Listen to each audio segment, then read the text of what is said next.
This is the first time I came here, but I have been speaking earlier at the other place, and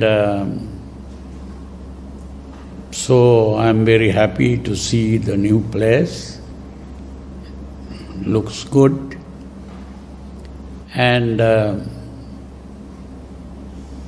today the topic that we are going to speak about is a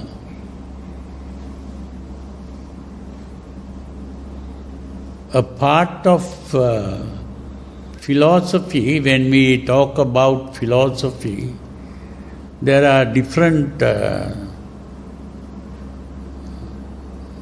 topics under which we talk about philosophy, especially when we study Western philosophy. And the topic that we are talking about is what is called epistemology. There are various other topics like ethics and metaphysics and various names like that. But the kind of thing we are going to talk about today is epistemology. Epistemology is the subject that deals with the question, what is truth? So, different philosophers in the West have been talking about truth.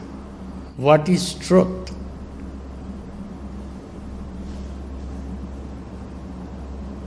And here,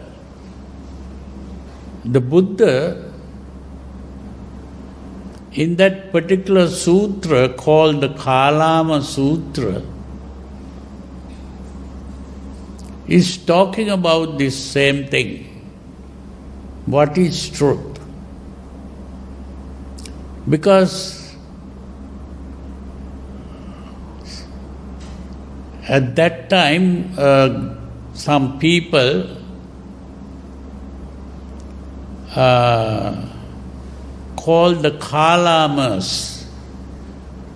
That word Kalama refers to a group of people. And these people came and asked a question. There are many speakers who come to our city or town or village or whatever it is, and talk about their beliefs, what they consider to be truth. And in talking about truth, they always point out that what they say is the truth. And everything that other people say is not truth. So their own version of truth they speak about and condemn the version of other people's truth. So these people ask the Buddha, how do we face this problem? Because different people come and talk about different things and claim that to be the truth. Whom are we going to believe? Whom are we going to accept? So please tell us what to do. That is what people asked. So the Buddha says,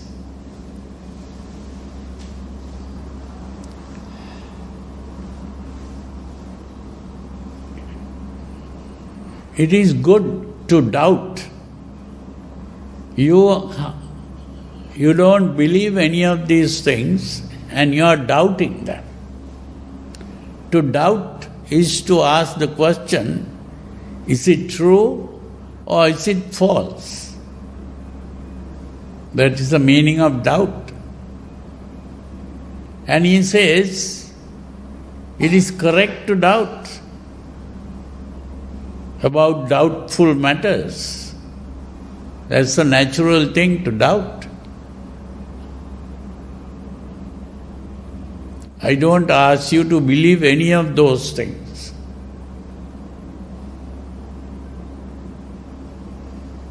Now today, if we examine the modern philosophy, especially the philosophy that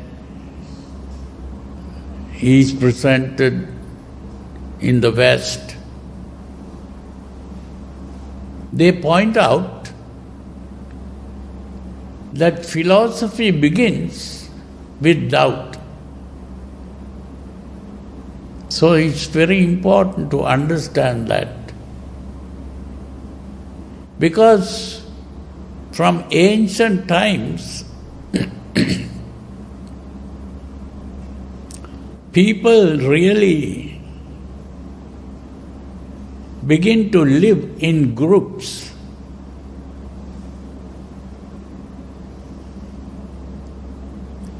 All animals begin to live in groups.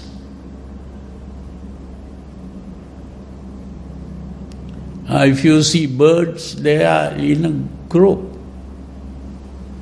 If you see monkeys, they will also be living with other monkeys. Even cattle, they begin to live with other cattle. So you see this tendency to live in groups is there even for the human beings.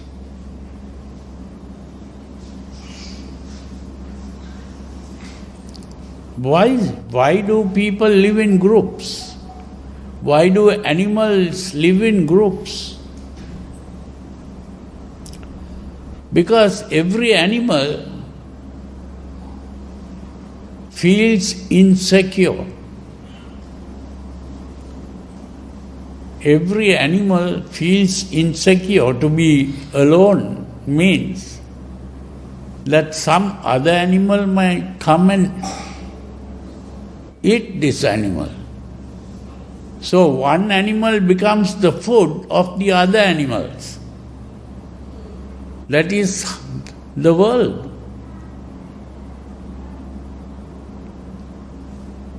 So when they are in groups, at least they can run to the group and get help from the others. So when they are in a group, it is difficult to catch one animal, but then somehow they do catch one of these animals, like a lion or a tiger might come and jump into a group and get hold of one animal, and that becomes the food. It's not only lions and tigers, but even other animals who are called carnivorous animals, they are all living by eating other animals.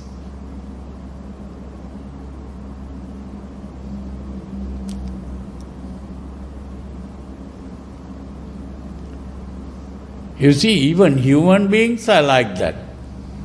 Human beings also eat other animals. It's not only animals who do that.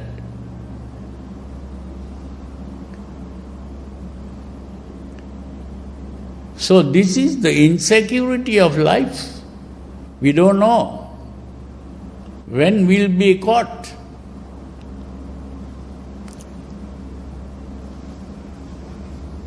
Our human beings don't eat other human beings,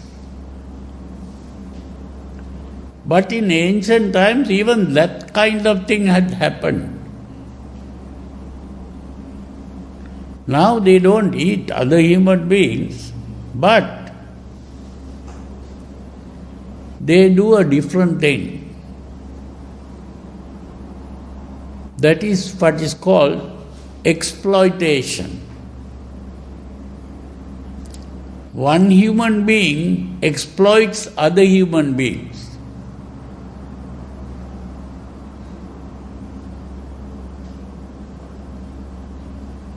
And there are different ways of exploiting even human beings. Even when you go to do a job, it's very important to see that you are being exploited. Other people may be paying you for doing the job.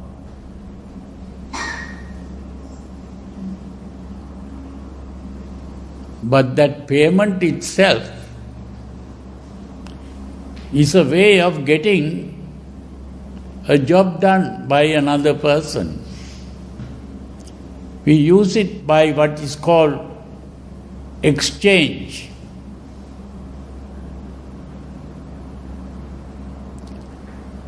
You do a job for me and I give you something for that. That's an exchange. But even in that exchange, I will be exchanging in such a way that I gain from that, and you may be losing to some extent. You see,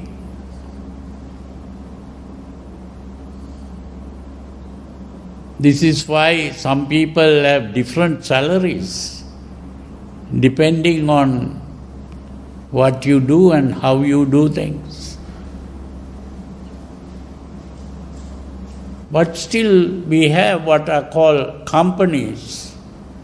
A company is also a gathering where people get together. So what all this means is, there is a certain insecurity in life.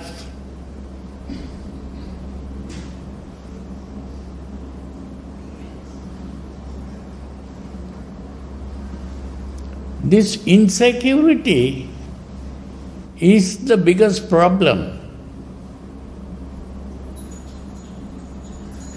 Every person who is born insecure.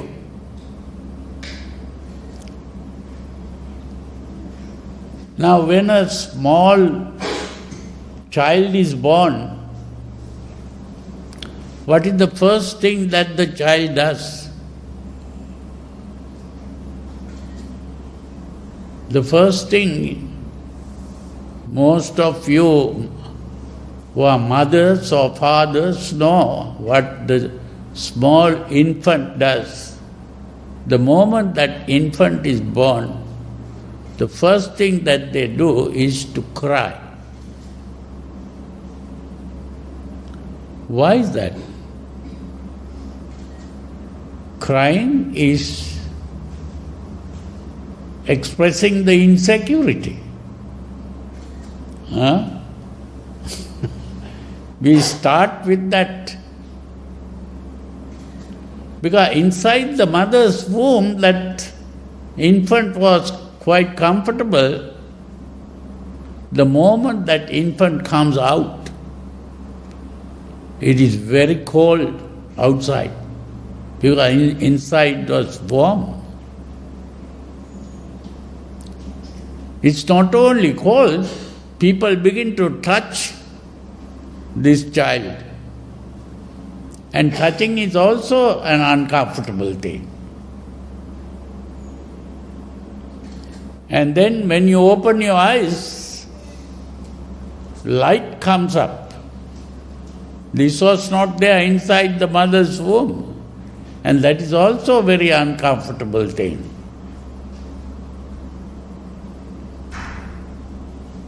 And the most important thing, inside the mother's womb, this infant didn't breathe. Now you have to start breathing. That is also a difficult thing.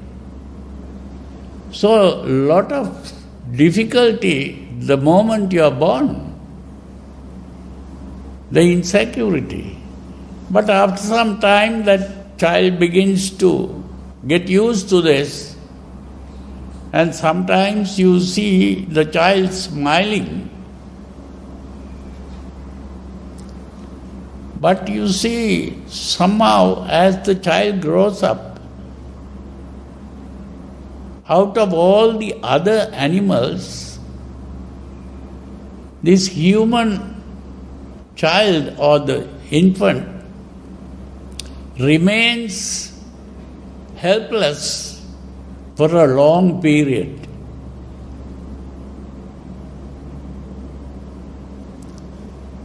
Helpless, insecure. And whenever there is any problem, what does that child do? Cry, nothing else. And when the child begins to cry, the mother or the father or any older person might come and help the child. So that is how the child becomes secure. But depending on others, the older people, and if the mother or father didn't look after that infant, the infant would die.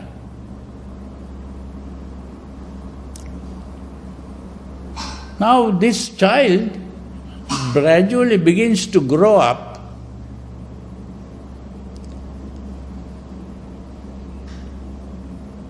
and gradually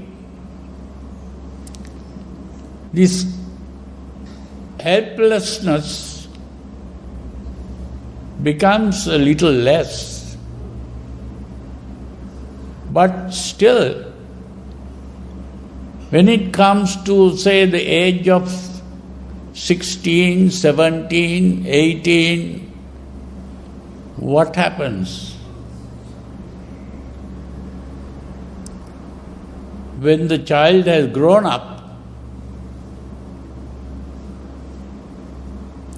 whenever some difficulty comes up, what does the child do? Can the child now cry and get help from the parents? Now this adult begins to realize that the father and mother are as helpless as himself or herself. Now where can they run?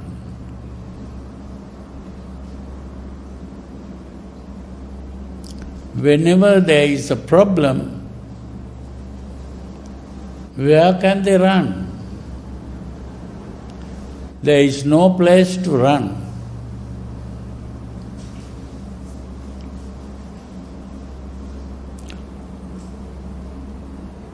Because these people have been living in a group, that group, every group has provided a method of helping an individual. What is that?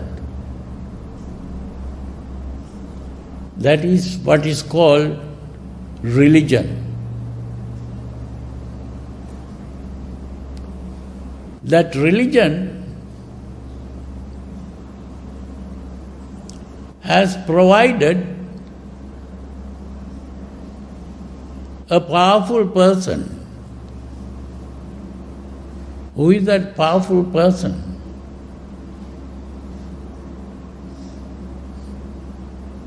Some might call it God,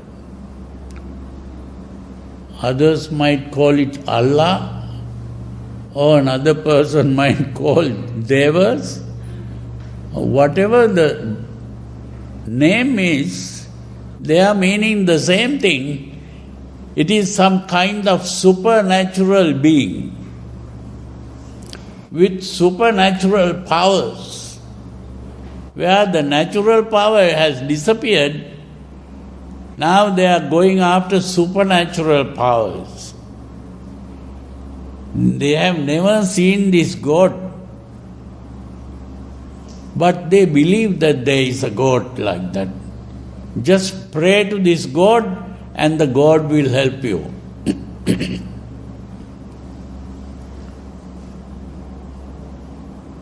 Even if a person asks, have you seen this God? I have not seen, but God is there. That belief itself is providing the feeling of security. This is why even with all the advancement of modern science, people have not given up the idea of believing in supernatural beings, either in the form of gods or in the form of devils.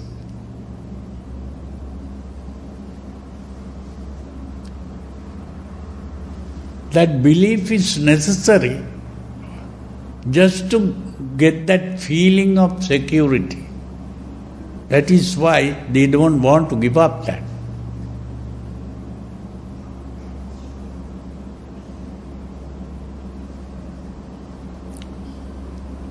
You see, this is why some psychologists like Sigmund Freud pointed out that religion is a collective neurosis. It is a kind of mental sickness which is shared by that whole culture. That is why it is a collective neurosis. Karl Marx called it the opium of the masses, because opium is also something that people take, like alcohol, to forget about the problem completely. This is what is called an escape. Running away from the problem into a dream world.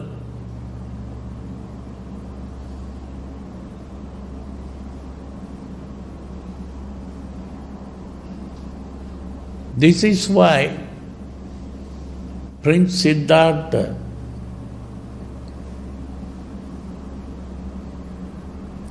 he saw an old man, he saw a sick person, then he saw a dead corpse.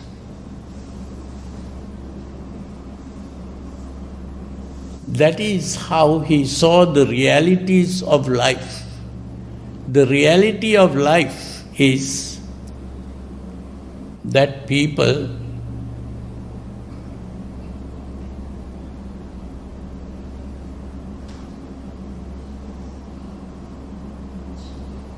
have to face this reality, that every person who is born begins to grow old, fall sick and die. This is the reality of life. And because we are not willing to accept that reality, we begin to cry and lament about this. Now the important thing is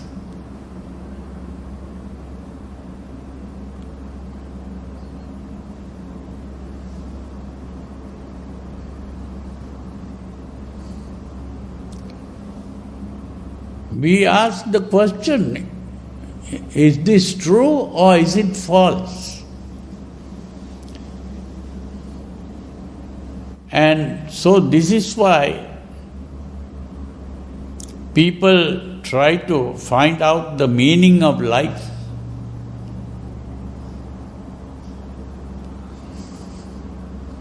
He was reading a book by also supposed to be a psychologist.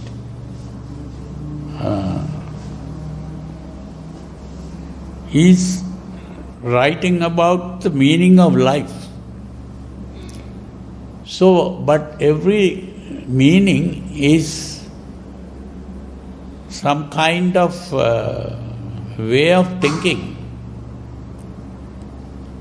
So the question arises, what is the truth? And so, today we are mainly talking about truth. And to understand the truth,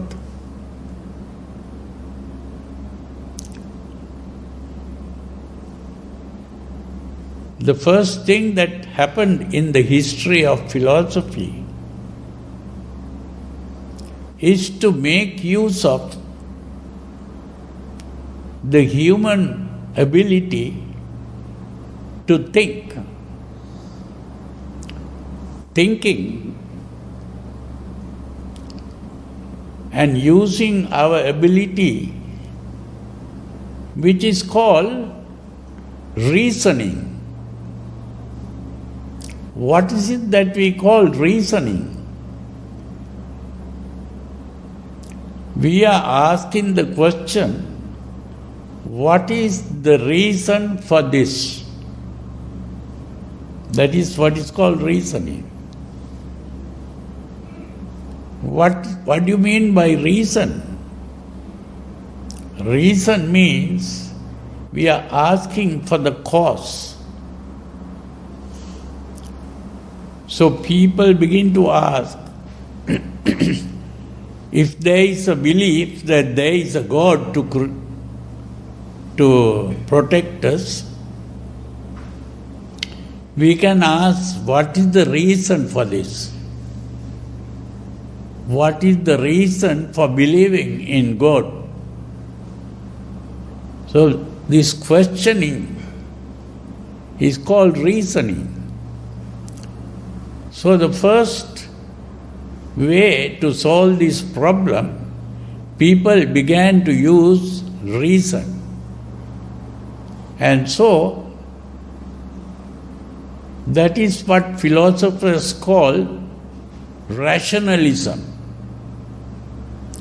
Rationalism means the use of reason. But the problem is, it is okay to use reason, but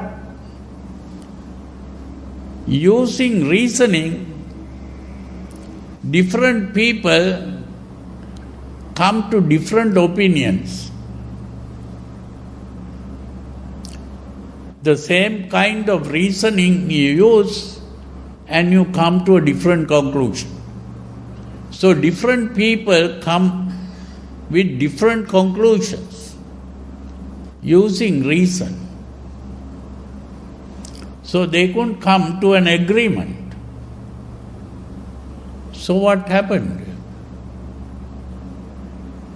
These people who began to think began to realize that we cannot arrive at truth by reasoning.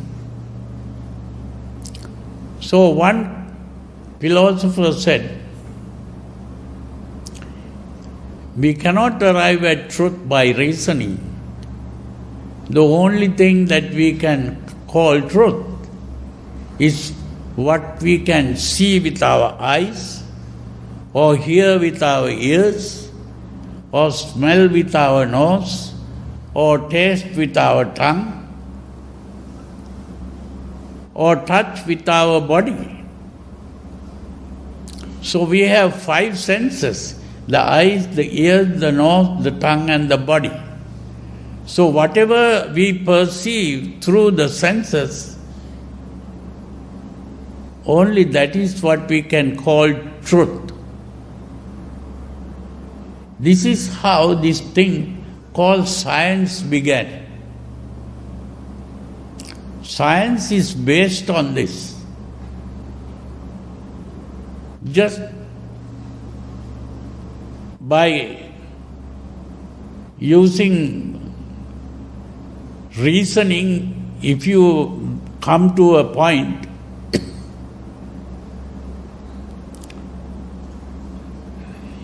the scientist doesn't accept it. It has to be verified through experimental observation. So experimental observation is using the eyes or ears or nose or tongue and the body to touch. Unfortunately, one scientist comes up with something like Isaac Newton. He saw that when you throw a ball up, it comes down. Why does it come down? He thought it was due to a force called gravity.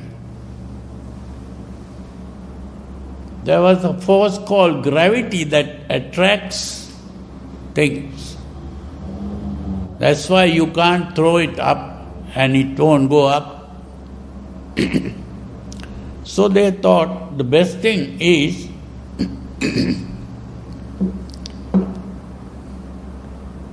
to understand that there is a force called gravity.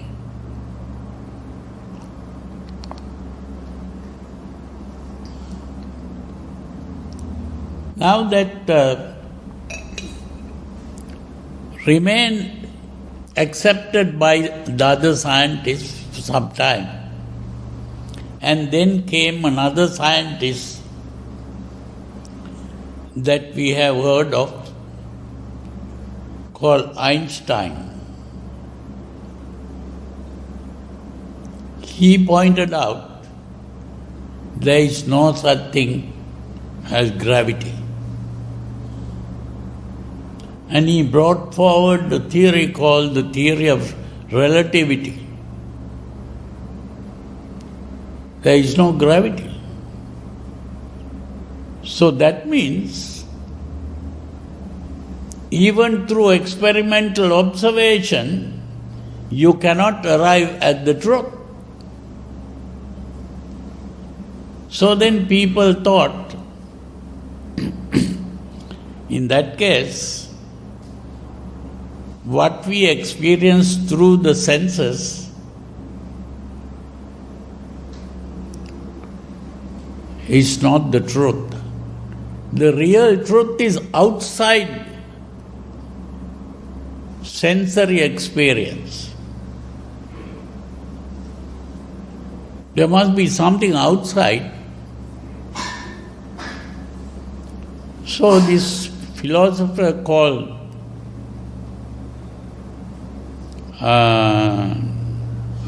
Immanuel Kant, he's the man who said, there is no what we perceive through the senses is not the truth. The real truth is outside the sensory observation. We are not able to see the truth or hear the truth or smell the truth or taste the truth, but it is there outside. Because there must be something there for us to see. So he spoke of two things, what he called the phenomenon and the noumenon. What is outside that cannot be seen is the noumenon. what we see is the phenomenon.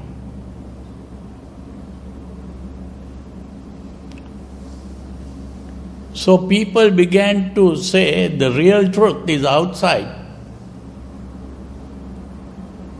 And that truth was called the transcendental truth.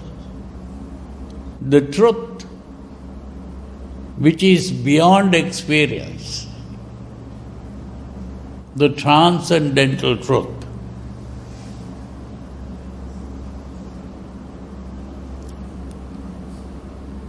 So there were other philosophers who thought about this, like you may have heard of Bertrand Russell. This person said, we cannot accept that. Why?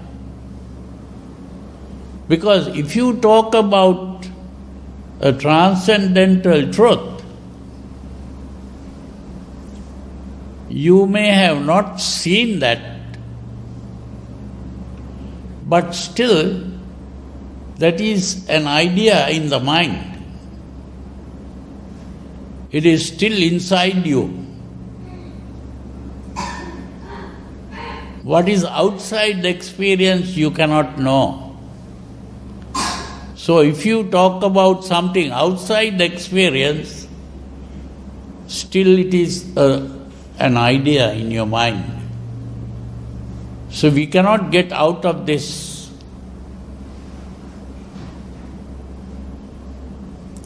So whatever we talk about is within our experience. It is not outside.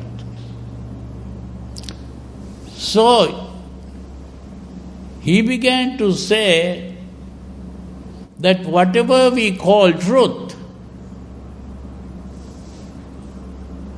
is an idea.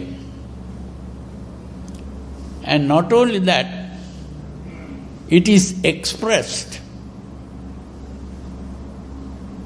in a language. And if it is expressed in a language, it is a statement. And a statement comes in the form of a sentence. So, we can only talk about sentences, and we can analyze sentences to find out whether the sentence is a meaningful sentence or a meaningless sentence. If we talk about something that we have never seen or heard or smelt or tasted or touched, it is a meaningless statement. If we talk about something that we have seen or heard, then it is a meaningful statement.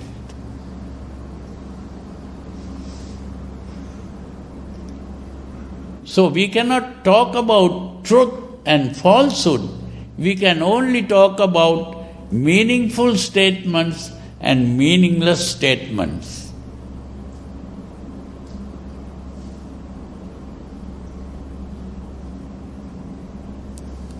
These are called the linguistic philosophers because they are talking about language.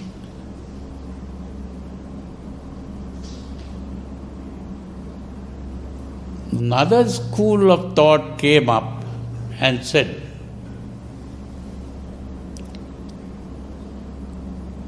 all these philosophers are talking nonsense because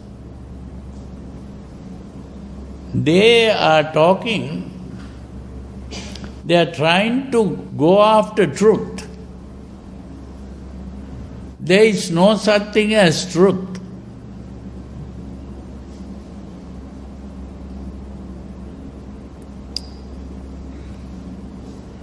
And the purpose of human thinking is not to discover truth. The purpose of human thinking is to solve problems.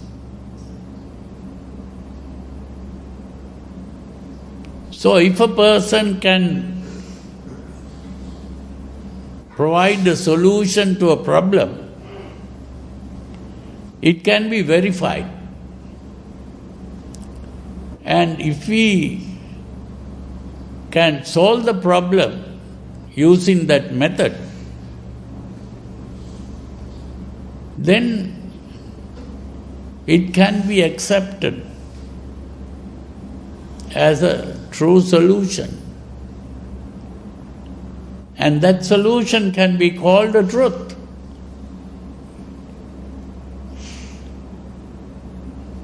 Because it solves the problem. So it can be tested to find out whether it solves the problem. Now, if it solves the problem, it can be called truth. But the solution of the problem is also something that is good. Therefore, truth and goodness is the same thing. Truth is the same thing as good. So you see,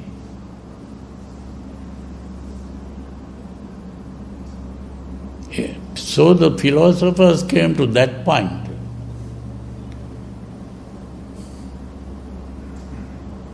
Then another school of philosophy came up and said,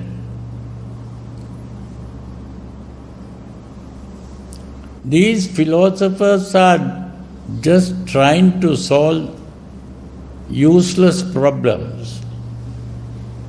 There is only one basic problem that needs solution, which is the main problem in life. And that problem is that every human being is aware of one basic thing, that human being exists. Everyone thinks, I exist. That existence is the basic human experience. But at the same time, every human being is aware that he is going to die. Every human being that is born will die. And death is not only for old people, even young children die. So death is the sure thing.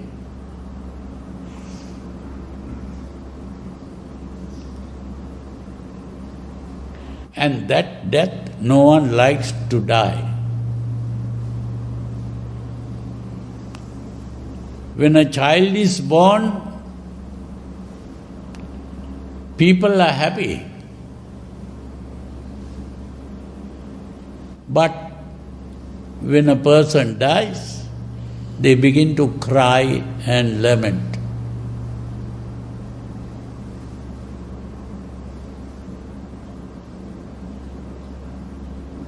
You see, they don't realize that birth and death are the two ends of the same stick, which we call life. Life begins with birth and ends with death. And in between, what you get is what is called aging. From the time you are born, you are approaching death. And that is the aging process. This creates fears, worries, anxieties. That is the problem of life. And this is the only problem, the basic problem that needs to be solved.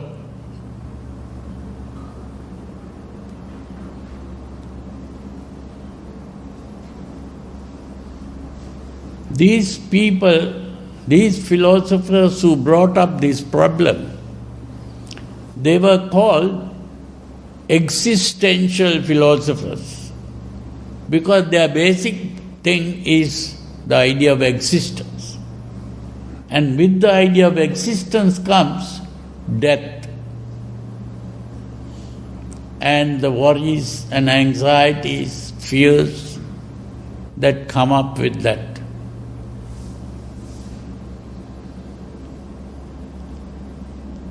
And one existentialist was that man called Kierkegaard. He was a Christian. And he came to the conclusion that the human mind is not able to solve this problem. So the only solution is to take the leap of faith and pray to God to solve the problem. That was his solution. But there were other existentialists who didn't believe that. They said, we can't accept the idea of God. So the only thing is the human being has to solve this problem. But no one was able to solve this problem.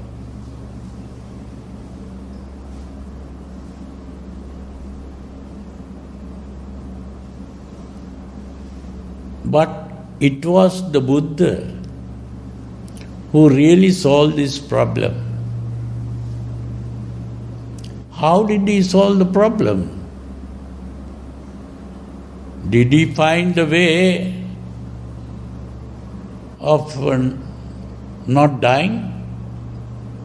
Because death is the problem. Did the Buddha die? Or did he not die? It is very important to understand that.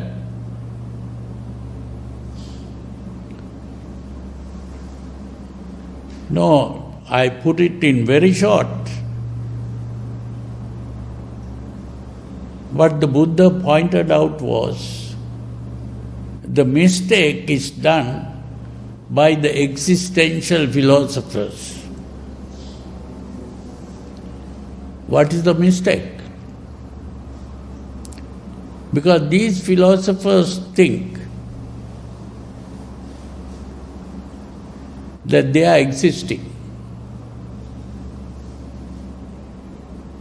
And the fact is that we are not existing. It is only when we have understood that we are not existing that the problem is solved. Existence itself is a delusion.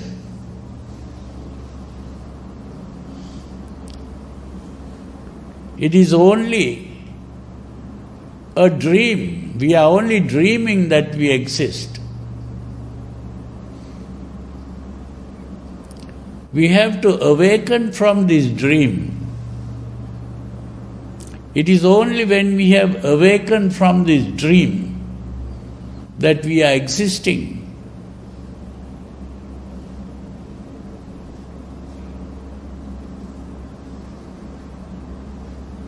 That we solve the problem of existence.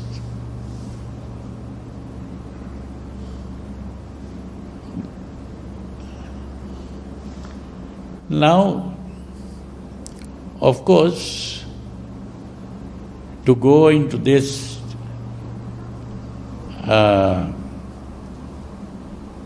further, we have to go into a long discussion. But we get back to the Kalama Sutra Because in the Kalama Sutra, the Buddha is talking about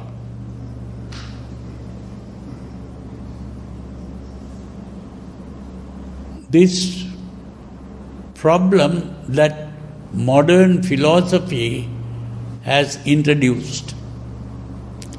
Because these people came and asked the Buddha,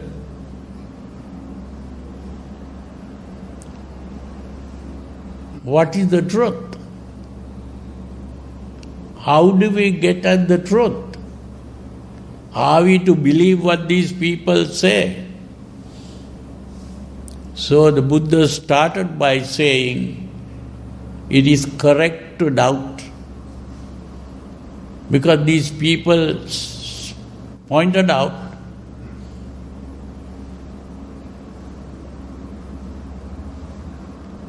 the philosophers were saying that philosophy begins with doubt. Here the Buddha says, it is correct to doubt. And then he says,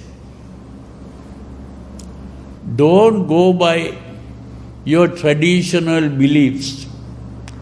Don't accept what other people tell you. Don't go by what is in the religious books. Don't accept. Don't accept even if it is based on logic and reason. Even rationalism is thrown out. Then he points out, don't believe it because the philosophers who thought that what is perceived through the senses is the truth, that kind of philosophy was called empiricism. So here the Buddha points out, don't accept, even because you have seen or heard or smelt or tasted or touched. That is given up empiricism. And then he says, don't accept it because there are some people who say, I can see through my extrasensory perception. Going beyond the senses, I can see through some special psychic powers, I can see the truth. The Buddha says, don't accept that. Because even that is what is called transcendental truth or transcendentalism. That is also rejected by the Buddha. Then he says, even if you have faith in your teacher, don't accept just because your teacher said so.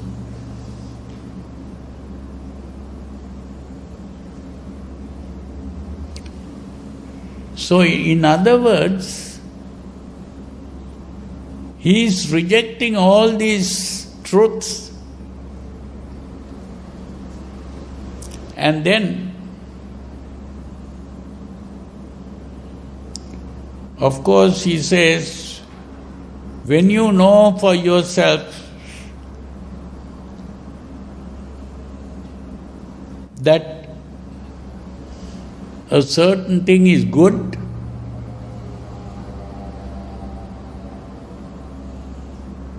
or certain thing is the wise thing to do, or when a certain thing is done, it has happiness coming from that.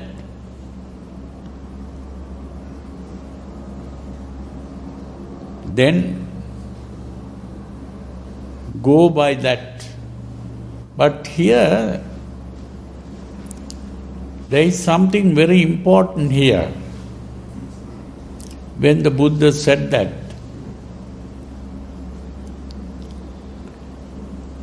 there was this psychologist called Sigmund Freud. He pointed out that there are three parts of the mind.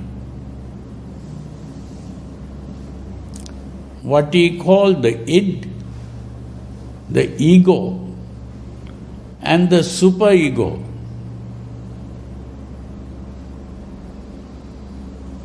The id is going after pleasure. That is a part of the mind that is always seeking pleasure and avoiding pain. Seeking pleasure and avoiding pain. That is what he called the id. There is another part of the mind that is guided by logical thinking, reasoning.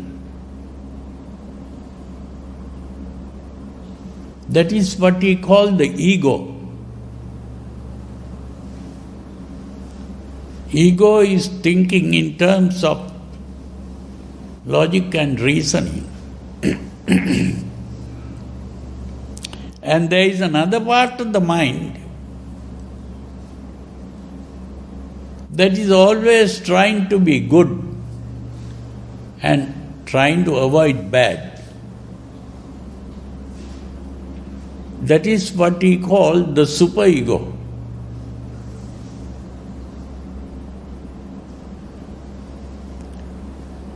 You see, now here, when the Buddha says, when you know that a certain thing is good, so that means there the Buddha is talking about using the superego, because the superego is always trying to find out whether it's good or bad. When you know that when a certain thing is the wise thing to do, that is what the ego is looking for. The ego is always thinking that this is the wise thing to do. This is using logic and reasoning. And then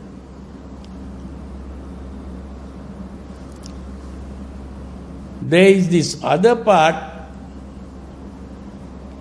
that is trying to find out whether it is bringing pleasure or bringing pain.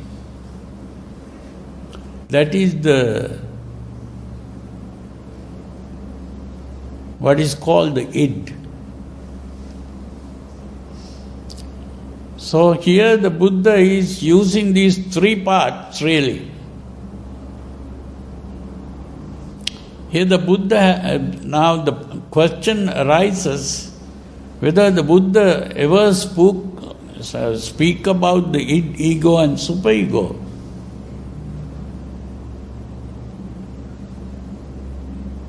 The Buddha has been speaking about this, but he never used those words, id, ego and superego, but he used other words.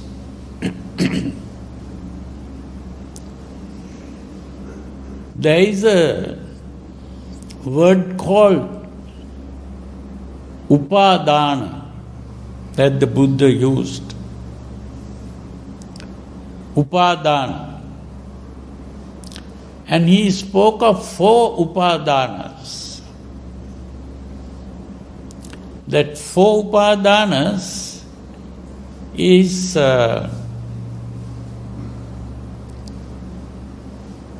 Kama upadana, Ditti upadana, Silabbata upadana and Attavada upadana. 4 upadanas. the Kama Upadana that he spoke of is really. Now, I have to, of course, go into this meaning of the words that I used. Upadana really means Upa-adana. Upa means inside. Apa means outside. So Upa-adana means to take. Now we have the word Adinadana. Adinadana means to take what is not given. Adinna means what is not given. Adana means to take. To take what is not given. That is what is called either robbing or stealing. You see, Upa-adana. So you are taking in, that is the meaning of Upa-adana. Upa means inside, adana means to take. Taking what is inside or taking in.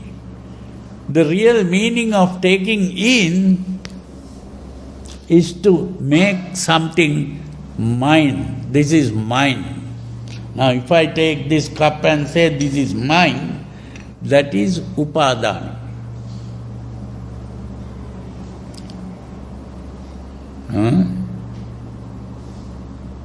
Now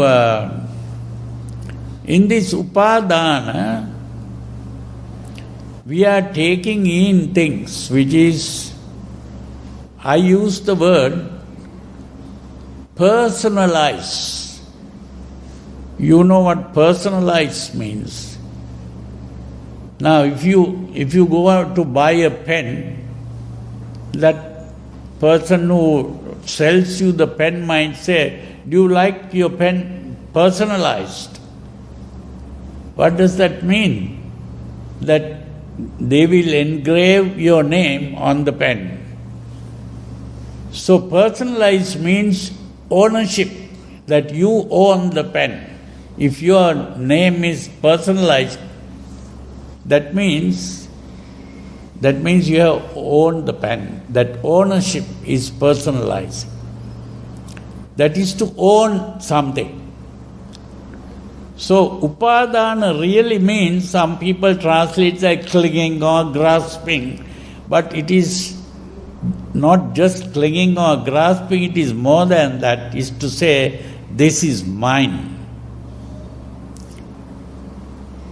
You see, and there are 4 things that we personalize. One is, if I have a desire for something,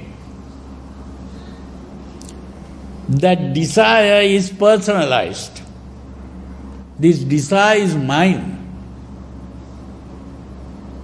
Or if I hate something, this hatred is mine. So we personalize our desires or hatreds. That is personalizing our emotions, really. And then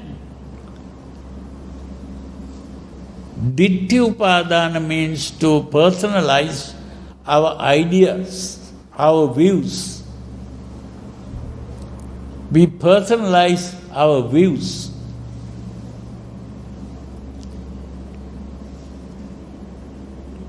Then we also personalize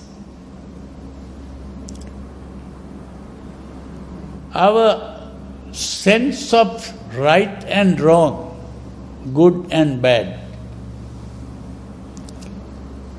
That is personalizing the Kamopadana, Dittupadana, Silabbata Upadana. Silabbata. Sila means to avoid doing bad is what is called Sila. Now, in the 5 precepts, if you observe the 5 precepts properly, that is called Sila. That is, you are avoiding bad behavior. So sila is to avoid the bad things. And bata is to be doing the good things. So you do two things. One is you avoid the bad things and you begin to do the good things. And before you do that, you have in your mind the idea of what is good and what is bad. That is the Silabbata Upadana. So in other words, those three things, the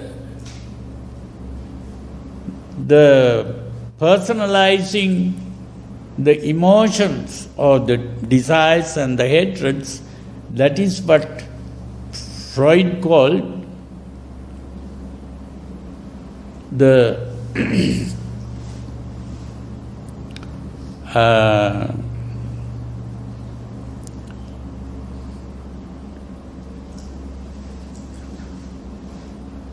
what are those words that I used?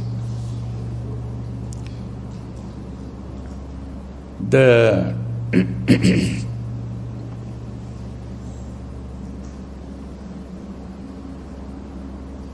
the three words are the Ego and superego. Here? The ego and the superego. Yeah. Ego and superego. That's right. The id is the Kama Upadana. Kama Upadana is the id. And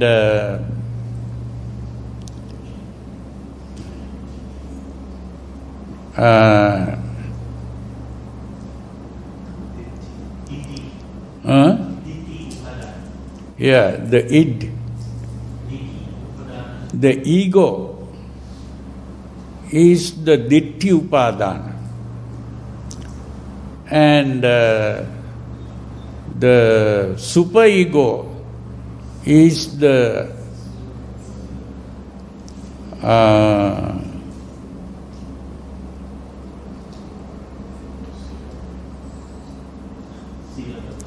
Silabbata Upadana. So this is very important to understand.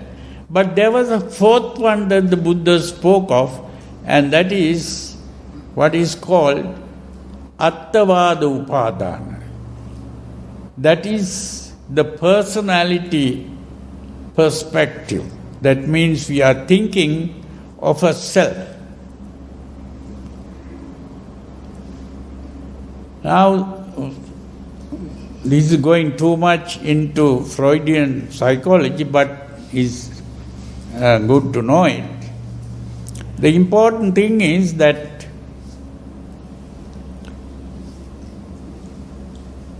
what Freud thought was these three things are going against one another. So when the mind is properly normal, these don't come in conflict.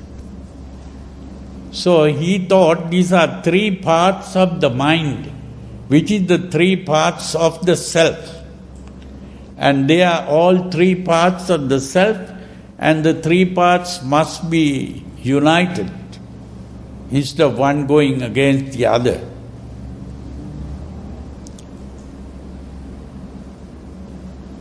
But what the Buddha pointed out was, these three parts are not parts of the self, because there is no such thing as self. So you have to give up these three things. It is only by giving up these three things that the conflict is resolved. So this is why although the question was about what is truth, but here the Buddha pointed out that this is not even a philosophical problem, this is really a psychological problem. So from philosophy, the Buddha brought the people into psychology and also connected with ethics, the idea of good and bad. So this is, of course, a long thing to explain this properly. I only explained it in a very short way. So the important thing is that ultimately the real teaching of the Buddha is that he is not talking about a truth. There is no truth in the world. There are only views in the world. Now there is another sutra which is similar to this Kalama Sutra. This is, in this sutra, again another group of people asked the same question from the Buddha. But there the Buddha answers in a different way. He says, Ekang hi satchang na dutiya matti yasming phajano vivade phajanam. Now, here what the Buddha is trying to say is, if there is only one truth in the world and there is no second truth, there will be no conflict between people if there is only one truth. But different people think in different ways and they bring out different ideas as truth. This is why there is so much conflict in the world.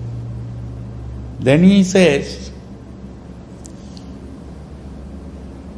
Naheva satchani bahuni nana anyatra sanyani nichani loke takkancha ditti supakappetva satchang musati dvaya dhamma mahu. What this means is,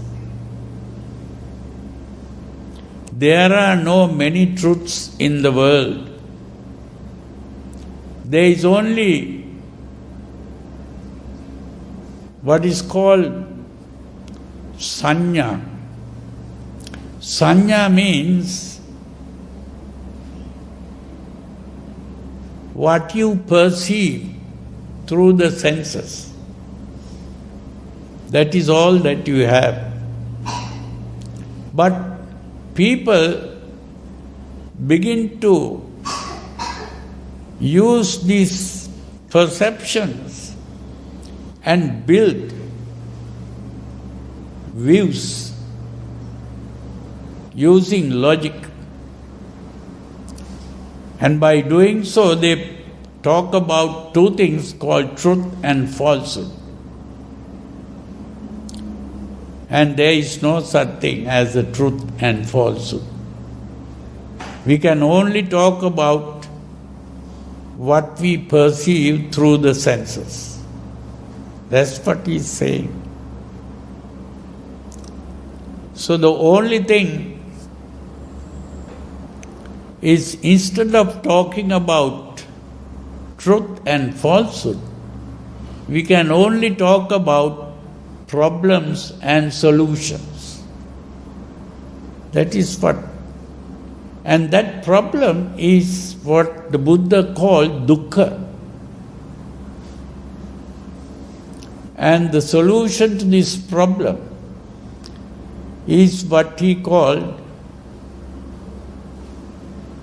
what is today called the Noble Eightfold Path. So he gives a solution to the problem. And that solution is what I call a paradigm shift. This is a very interesting word, paradigm shift. That means a paradigm is how we see the world, how we think of the world and how we think of ourselves.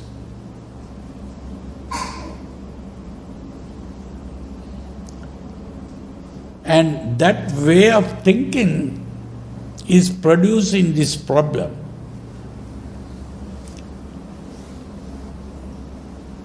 And so the Buddha's method of solving the problem is to start thinking in a different way. So these two ways of thinking is one way is what is called existential thinking. These existential philosophers were thinking of a thing called existence.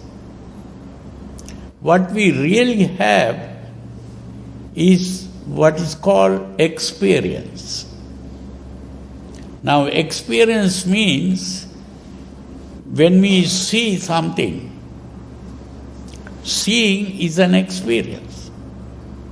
Hearing is an experience. Smelling is an experience. Tasting is an experience. Touching is an experience. When we experience,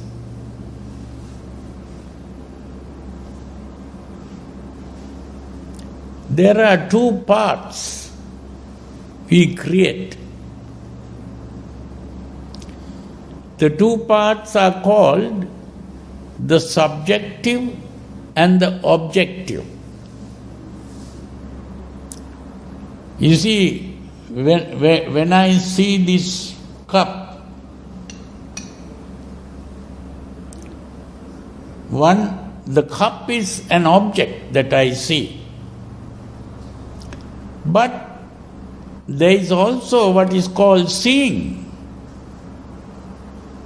So there are two parts, the seeing and what is seen. The seeing is a subjective experience. What is seen is an object. It's an objective experience. The subjective experience I personalize and say, this is mine. The seeing is mine. The object is something outside. So that is called alienation. The subjective experience is personalized and the objective experience is alienated. So when these things are, one is personalized, the other is alienated, I am also creating these two as existing. The cup that I see is existing. And what is mine becomes myself. So I am existing and the cup exists. And when I exist and the cup exists, I am creating a relationship between myself and the cup. The relationship can come in the form of a desire, or it can come in the form of a hatred, or it can come in the form of a fear, or it can come in the form of a worry. That relationship is the suffering.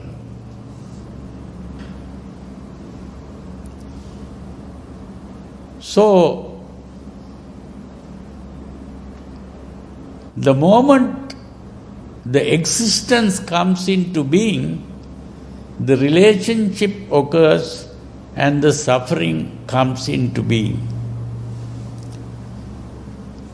Now, if I look at it in a different way and see it simply as an experience only, seeing is an experience. I don't have to personalize the subjective or alienate the objective. If I look at it only as seeing as an experience, there is no personality here. There is no existence here. And to change from existence to experience is to think in a different way. That is the paradigm shift. And it is by doing that paradigm shift that the problem is solved. Of course, this is not an easy thing to understand fully. But this is the awakening from the dream of existence. That awakening from the dream of existence is what the Buddha achieved. That is why he is called a Buddha. The word Buddha means one who is awakened. Normally people are sleeping. They are sleeping and dreaming that they are existing. So it is only when we have awakened from that dream and we realize that there is no existence, that existence is called bhava. And the freedom from existence is bhava nirodha. So this is why the Buddha says bhava nirodho nibbana.